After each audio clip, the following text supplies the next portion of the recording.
guys, and welcome to Petrol and welcome to Miami, Florida. Now I'm out here in Miami on work, but last week I went through a fairly major milestone on YouTube. I hit 30,000 subscribers, and I thought it might be nice to do a Q&A, as I've not done one for quite some time actually. So I thought I'd take time out of my diary and sit with this fantastic backdrop and answer a few of your questions. But just quickly, so I'm actually at a hotel very close to Miami Airport, so if every now and again there might be a jet flyover. But in this little kind of waterway behind me, there are alligators and iguanas, and I've put some little clips. I've not actually managed to get an alligator on film yet, but the iguanas are really cheeky. Some of them are quite small, but there are some really big ones as well. And then that golf course is really beautiful, although interestingly, that golf course is where David Beckham wants to put the stadium for his new Miami MLS football team, and it's not going down very well over here. But anyway, so let's get some of your questions done, shall we? Now, I'm going to start off the Q&A with probably one of the most regular contributors to the channel, Mr. Speed Machine 35, very regularly first comment on the Midweek 180. And he asked the question, what made me start YouTube? Well, I guess like many of us, I used to watch the guys on YouTube, you know, Shmee and Seen Through Glass and Supercars of London and those guys. And I've been 20 years now as a presenter. I stand up and train people in telecoms, and I used to watch them and just think, I love cars, I love driving, I'm pretty good at presenting, I'll give it a go. And it was just a hobby. And I bought a camera and I shot my first film and I uploaded it and it went okay. And then I was just very, very lucky. I kind of got some momentum with some local dealers and got access to some nice cars to do reviews, and it seemed to go down quite well. I live really close to Goodwood, and kind of the rest is history. And 3 years later, it's part of my job, which I still find absolutely bonkers, but that's why I got started. So it's part of my job. So the next question is from John S14A, and he basically asks, how many subscribers do you need for YouTube to be viable to be part of your job? Well, the simple answer to that actually, John, is subscribers really means nothing. It's an important metric, don't get me wrong, when you're trying to pitch to brands or to auto manufacturers. The number of subscribers is a useful indicator of how big you are. But the thing that earns you the money is how many views you get, because what you can do is monetize the videos. Now the monetization rules on YouTube now are very different to when I started. When I started, you could simply monetize your channel and you got adverts placed in front of them and you got paid, I think, once you'd earn $100 worth of revenue. Now you need to have at least 1,000 subscribers and a certain number of minutes of watch time. So it's a much, much bigger hurdle to get over. But it's the number of views. Now, the interesting point is my day job, I've been doing it a very long time, and it's very well paid. So for YouTube to become my sole income stream, it would really have to generate significantly more than it does now. So I do earn revenue from YouTube. It's part of my business. Like many of you will probably know, I went freelance about 18 months ago now, so I can now plan my job around YouTube, and we'll talk more about that in a moment. But in order for YouTube to basically take over from that job, it would have to increase revenue significantly. I mean, to give you an idea, 1 month of YouTube revenue is equivalent to 1 day of my day job, pretty much. So 30 times the number of views, and it'll take over. And the next question John asked was, how long does it take to make a video? Well, that depends as well. Now, how long, if I'm doing a car review, I've got very skilled at being able to create a video with very limited access to a car. So I can give me a car for an hour and I could probably get some kind of video out, although preferably I'd really like the car, if it was from a dealer, I'd like the car for a day. And I'm very fortunate now to be getting cars from brands, and I can get a car for as long as a week. And then I can plan 1 or 2, or maybe in some cases, more than 2 videos. So if it's a 10 to 15 minute long review, it's a good day to make sure you get all the right shots, the B-roll. If I've got enough time, I'll get a friend of mine to help me with some external photography. And then for a 15-minute film, for me, in the way I edit, that's probably between 4 to 6 hours of editing time. And I know plenty of YouTubers that put an awful lot more editing in. I think for me, editing's probably my weakness. Presenting is my strength, editing is my weakness. So that gives you an idea. So it's a lot of time, and I do my midweek 180 is actually a pretty quick film. I normally hit that on the first take. It takes 5 to 6 minutes to film, and then probably half an hour, 45 minutes to edit. So it's a really quick way to get content out for you. But my main Friday film, that's a different matter altogether. This beer's rather good too. It's rather nice weather today. It's a bit cloudy, about 27 degrees. Very nice here. So let's see who's next.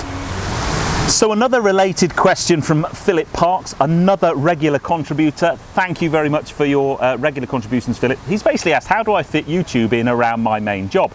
Now, because I'm now freelance, I can do that far more easily. But the really difficult thing I have is that the contracts, or the way I work with my clients, like this course I'm delivering in Miami this week, is actually only 2 days long.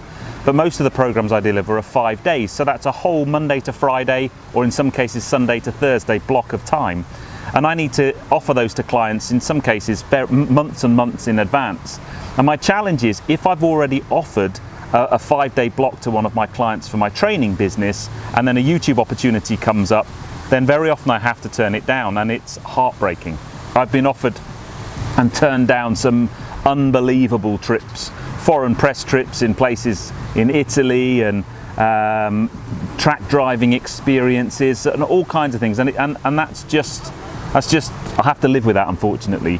But what I can do is, if the time is not committed to my day job, I can book in plenty of YouTube opportunities, and I'm trying to really beef up how much YouTube content I create. So if I'm not training, then I'm normally filming something, a car review or some kind of content. So it is a tricky, fine balancing act, and sometimes I just have to take it on the chin and do my day job. The one that really got me, literally a couple of weeks ago, I was meant to be in the Lake District with Jeep, and my mate Steph and Tom, the gentleman racer, were there, and it's very difficult seeing those kind of guys at those events, knowing that you should have been there because you were invited, but because of my day job I couldn't be there. So sometimes it's not easy balancing everything.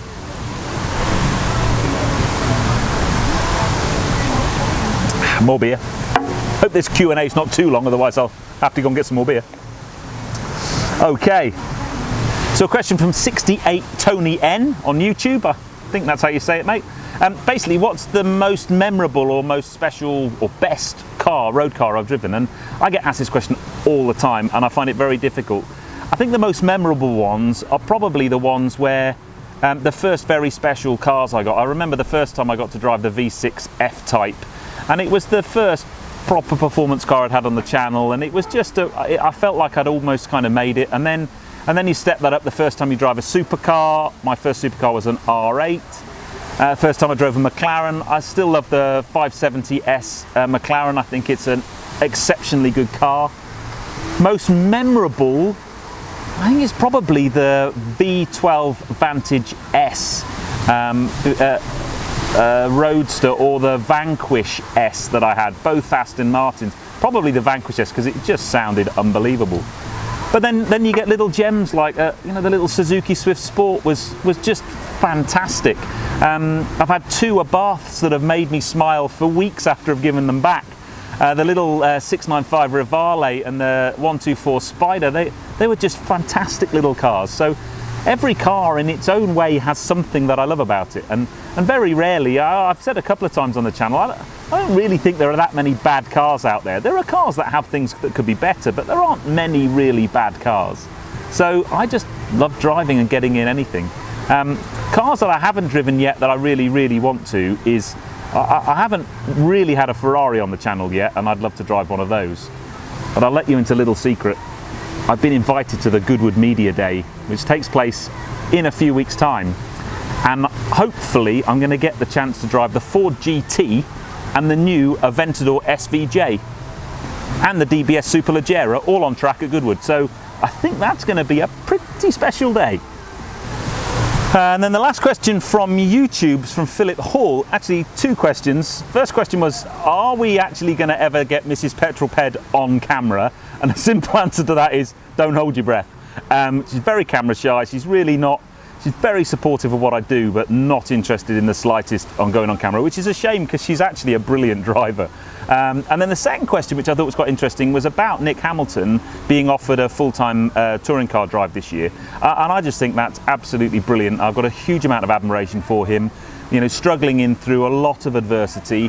I know some people will say, oh, it's family money, Lewis is paying for him, but honestly, I don't believe that's the case. I really do think that the way his father is, he's kind of driven him, he said, look, if you want to go racing, you try and fund it yourself, and good luck to him. So I wish him all the best. Will he do okay? I think BTCC is so massively competitive. You've really got to be on the money to be up with the front, but it will be great to see how he gets on, that's for sure. Right, a question from Facebook, and Dickie McVitie. I always love it when I get a comment from him. Basically, I asked the question, how come I get, or what's the kind of trick to the good fortune of getting good cars to review? And the simple answer to that is lots of emails and persistence. Actually, that's one of the most difficult things about being a car reviewer on YouTube, is lining up new cars to review. Up until very recently, I was pretty much solely doing it through dealers. I'm now starting to build up relationships with at brand level. So I've got really good relationships with the guys at FCA, which that's Fiat, Abarth, Alfa Romeo and Jeep. I've just created a relationship with BMW and Mini, so I hope to get much more of their content on board. I do some work with Audi and Caterham, and that's where you start to get more and more funky content. But it's just hard work and trying to plan ahead. I always try and plan ahead maybe 4 to 6 weeks ahead and line up reviews whenever I can, but it just lots of emails and lots of rejection basically. Now then, question from Instagram, and Woody Woodcrafts on Instagram basically asks, what's the worst thing about doing YouTube? Well, the worst bit about doing YouTube is when you put your heart and soul into a video, you think you've nailed it, you think it's gonna be brilliant, and it just doesn't fly. And it's soul destroying because, and I know a few of my fellow YouTubers have exactly the same problem. Normally the challenge as well is if you are on some kind of press trip or you've been given a car by a manufacturer and the video doesn't do well, there's a lot of pressure for me because you want the car to do well, so you get another one. And sometimes that's not great. So it's when videos don't do well, or the other soul destroying bit, which might sound daft, but when a video does really well and you're not quite sure why. You can delve into your analytics, but sometimes it's difficult to know. I had a video recently, when it launched, it had done okay, it had done 30, 40,000 views, and then in a weekend it did 25,000 views. It had been picked up by some kind of online forum, or a link had been shared, and it suddenly went ballistic. And in order to capture that and try and repeat it, that's the challenge. But sometimes it's not that easy. Getting towards the end now, another one from Instagram, Jamie P61 basically has asked, do I read any car magazines? I'm so busy on social media and online, I get most of my car news from things like Twitter, but if I'm away, or if I'm passing a newsagent or in an airport, I'll often grab anything really. I like Top Gear magazine, I like things like Autocar, I like some of the ones that look at the new cars coming in, but I do read a magazine, but I don't subscribe to one as such. I get most of my new car news from a news group that I'm like a press release news group that I get a feed from, and from Twitter. And the last question, this time from Twitter and Chai Electronics. Now, you may well notice I'm proudly wearing my Sangler du Mont Ventoux t-shirt, having done 3 times up Mont Ventoux last year, and it's a cycling related one. Now, any cyclists out there, all runners, you may well be on Strava, and Chai Electronics wants to know, how many King of the Mountains have I got? Well, honest answer, I think I've only ever had 3, and that was in the reasonably early days of Strava. Now the King of the Mountains are so fast, I haven't got a chance. And actually 2 of my 3 King of the Mountains were descents, not going uphill. So yeah, I don't have any at the moment, and I'm not riding on my bike nearly as much as I should do. And then the second question was, what was my first car? Well, you might know my love of the Ford Fiesta is all based around the fact that my first car was a Mark I Ford Fiesta, and I love that little thing, even though I blew the engine up and had to rebuild it. It had all, I rebuilt it with fast road cams and K&N air filters and the help of a couple of friends who actually did the rebuilding. I just made the coffee. And it had all of about 65 horsepower, but it was a great little car. But there you go, that's the end of my Q&A. I always find it interesting doing Q&As. I just, to try and help you understand a little bit more about the channel, and I would hope anybody feels free just to ask any questions at any time, and I'll do my best. I always answer all the comments across all of my various social media platforms. But ultimately, YouTube is a fantastic thing to be involved in, but it's really hard work. And look, it's not hard work really. I know people have proper jobs and stuff, but it takes a lot of time and a lot of commitment and a lot of planning. But I love every minute of it, and I love interacting with you guys. And to get to 30,000 subscribers is, quite frankly, unbelievable. You think what 30,000 people look like. It's quite amazing, and I'm now getting something like 350,000 views of my videos a month, and those numbers just, I find it very, very difficult to comprehend, and I can't thank you guys enough for the support and for watching and liking and sharing my content, and long may it continue. But anyway, from beautiful sunny Miami, I'm going to finish my beer and then maybe go and look for some alligators, because I haven't seen one yet. But I hope you've enjoyed the video. If you have done so, please give me a thumbs up. Comments below are always welcome, and if you haven't done so already, please subscribe to Petrol for plenty more content to come. There are some insanely cool stuff coming to the channel very soon. I've already told you about one, the Goodwood Media Day, but I've got a couple of other crackers as well. So stay tuned, make sure you like and subscribe, and I'll see you on the next video. But you take care, guys. Here's to 30,000 subscribers. Cheers. Oh yeah, 30,000 subscribers.